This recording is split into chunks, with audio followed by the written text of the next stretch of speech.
I met Ryan in 2007, October 8th, exactly, was our first date. For Ryan's 30th birthday, I got him the Wii. She's not a sore loser, she just doesn't like to lose. And we're very competitive. That's good. Thanks. My best friend, Dana Block, set us up. She worked with Ryan at that time. I've never turned down a setup because, you know, it's a date, it's a night, and you never know, like, look how it could turn out. Aside from the past year before Allison, the girls I dated probably weren't the best. We met in Union Square, and I saw him, I was in the park, and we were on the phone. And I just mentioned what I'd be wearing, which I think was probably a button-down, if I have to guess. And she was wearing a sweater, and she's like, "Where are you?" And I was on the phone, I'm like, "I'm across the street," and we saw each other, and I was very happy with what I saw. And I was like, "Oh, he's really cute." So, because it was totally blind, because neither of us knew what the other looked like. We were playing pool, and there was definitely attraction.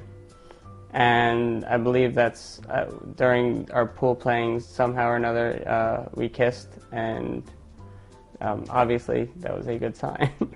It was just so comfortable, and we were talking about his family had been up at the time from Florida, and so we talked about family, and each conversation kind of just weaved its way into the next conversation.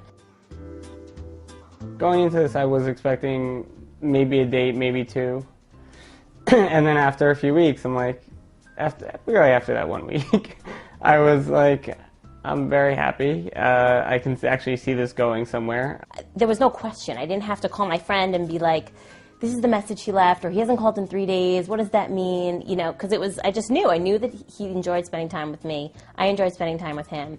And, you know, from there, we spent, you know, all the time together. We went down to Florida for the first time when I spent time with his parents. Allison was helping with all the dishes, helping clean the table, helping with whatever she needed.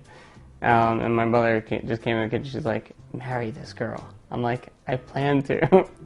And I was like, "Really?" I'm like, "Yes." I'm like, I plan to. And she's like, "When?" I'm like, "I don't know." I'm like, "Soon?" We were going out for our 6-month anniversary when we got engaged. At Rockefeller Center, they had this giant electric fountain.